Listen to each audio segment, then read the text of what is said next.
Hey everyone and welcome back to Final Fantasy XIV, where today we are continuing the main story here in patch 2.3. As we are getting started, I was working more on the god-awful Atma grind, and Juniper hit rank 17.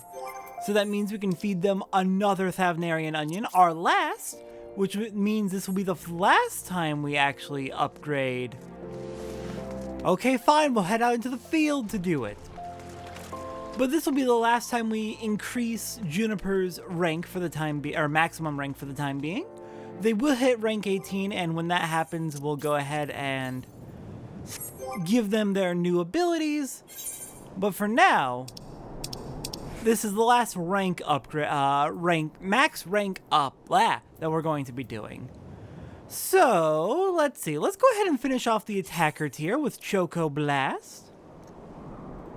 And with that, all that's left are the second half of the defender tier. Juniper has finished off the attacker tier. Oh, and we got Dragoon Barding for that, apparently. Very nice. Alright, now that we got Juniper upgraded one final time until... I want to say Heaven's Word is when we'll get the Thavnarian onions from side quests.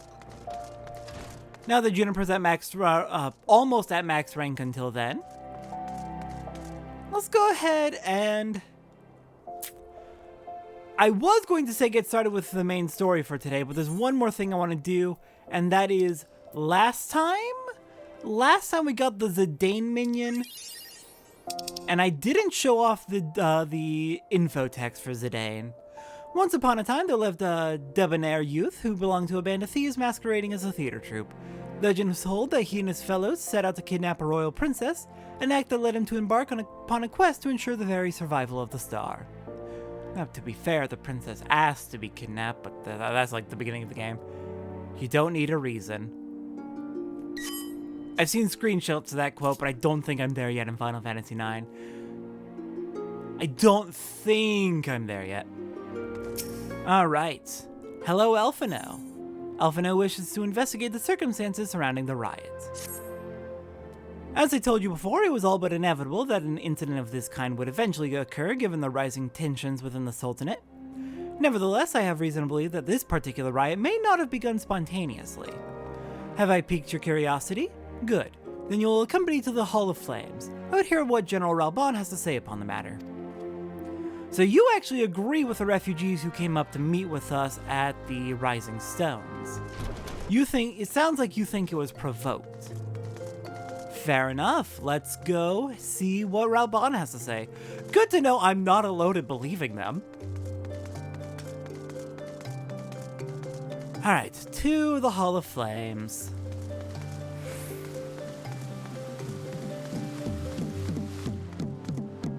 Oh, what is happening in here? You have fun.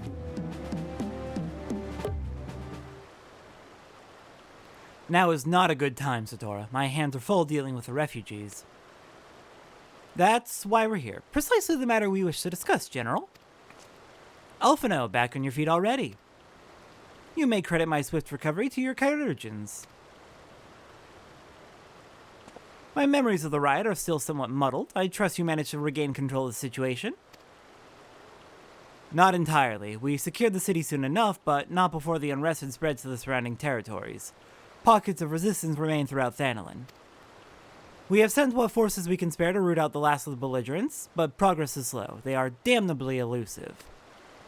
I can well imagine, given what the majority of refugees live outside the walls, it stands to reason that they would know the lay of the land.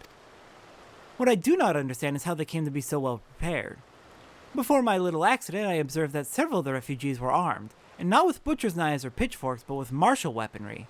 I need hardly add that such equipment is costly. None can deny that the tensions between the Ul'dan citizenry and the refugee population have increased since the Domans were turned away. But would that motivate a starving man to purchase arms in lieu of food? I think not. And what of those who have not even a single guild to spend, who cannot survive without the aid provided by the immortal flames? Surely they would sooner sell a weapon than bring it to bear against their benefactors. Come to the point. Very well. My point, General, is that this powder keg of discontent was not set alight by chance. These events were deliberately set in motion and... And now order must be restored. That is my first duty. Until it is done, any investigation can wait. I do not have time to discuss this. My scouts will be returning anon.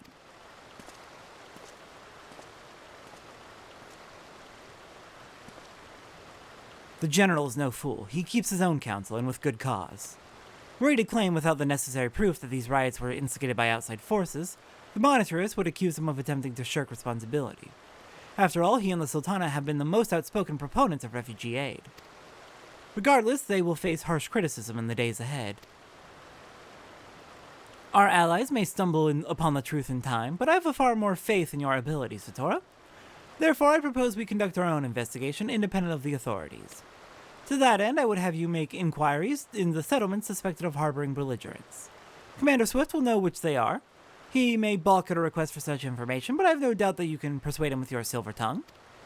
I, meanwhile, shall seek answers in my own way, after which we can regroup and share our findings. Well then, shall we? Sounds good. If we can bring the proof forward that what we suspect is true, that this was instigated by someone, I could go a long way towards... Honestly, I'm not sure. If we find out that someone was instigating it, then I guess we just need to figure out how to deal with that when we get there? You look as though you have something to say, Satora, do you?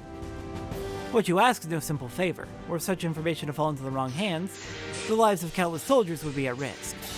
Even so, there is wisdom in your words. An able individual may be better suited to this task than a regiment. Okay, that drumming is actually very, very loud. Very well, the Brassblades have reported suspicious activity in the vicinity of Lost Hope. It may be unrelated to recent events, but we doubt it. I suggest you begin by speaking to the Blades posted there. Alright, on to Lost Hope. That is up at Central Thanolin, northeast of Blackbrush Station, I believe? Alright, I'll just go ahead and meet you out in the area. And thank God we're away from the drumming. That was very loud.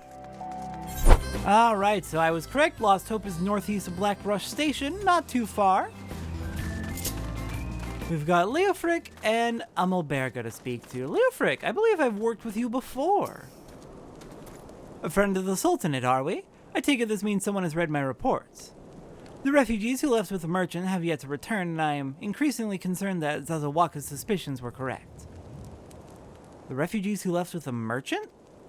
You haven't the foggiest what I'm talking about, do you? Never mind. Speak with Zazawaka, he will explain everything. Fair enough. And what brings you here, adventurer? A search for refugees? Well, then you've come to the right place. Ah, you mean those refugees? Oh no, you won't find them here. Most of the people of Lost Hope have come to accept their situation and are content to pass their days in peace and quiet. Outsiders have trouble understanding that, like that merchant who passed through recently. Gregarious fellow, but awfully opinionated. Can't say I was sad to see him go.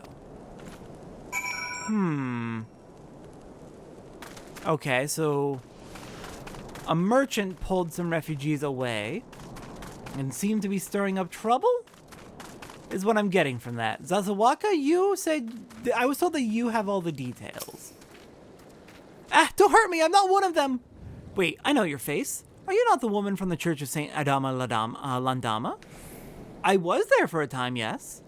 1,000 pardons, my friend. I mistook you for one of the thugs who have been tormenting us. Yes, I believe I was sent here to give you aid when I was with the church. If Leofric bid you speak with me, then I take it you've agreed to help. 12 be praised for that, because we haven't a moment to waste. Everyone knows the flames are on the march. The others have fallen under that fanatic spell, but not I. Promises of revolution and retribution, of holding the ruling class to account and taking that which is owed. Ha! Childish fantasy. I did everything I could to dissuade the others from leaving, but few would heed my words. Now that one of our idealists has returned, however, the madness of the merchant's plan is plain for all to see. Look behind yonder tent and you'll understand why. Even now he babbles incoherently, so traumatized is he by the bloodshed he witnessed. Try as I might, I can make little sense of his words beyond the fact that he was not alone in surviving. Yet I have no doubt that that merchant will lead the remainder to their doom. I beg of you, find them before he does. Okay, so a merchant just actively spreading the idea of revolution.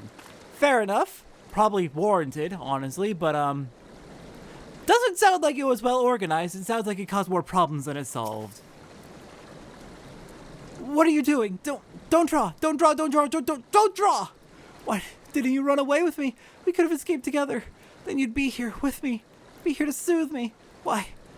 Why did you have to stay and leave me alone? Oh, you're not doing well.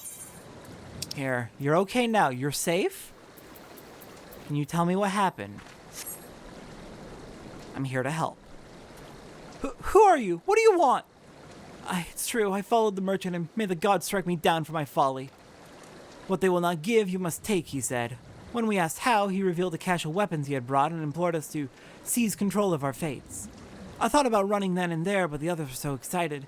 He split us into 2 groups and sent us off on our own. But when the flames found us, we didn't know what to do. Our leader tried to parley with theirs, but then they started arguing and then fighting, and then everyone was fighting, and the flames were shouting to give no quarter, and...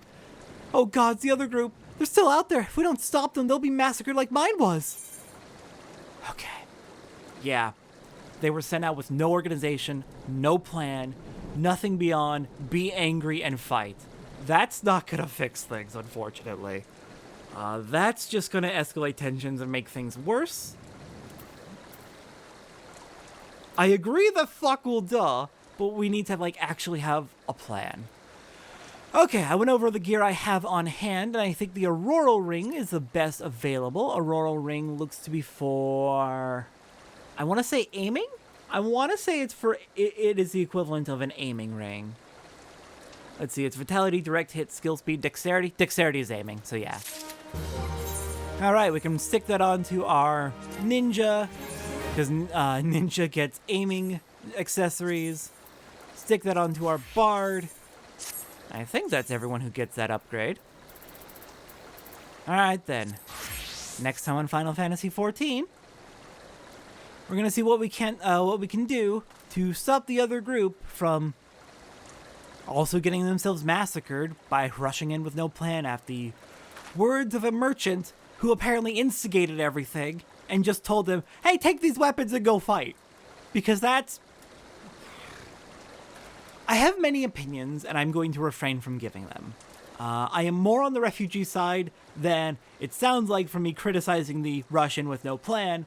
I have opinions, and they're complicated, and this is not the place to discuss them, I think. I'll see everyone next time as we get into trying to stop this mess.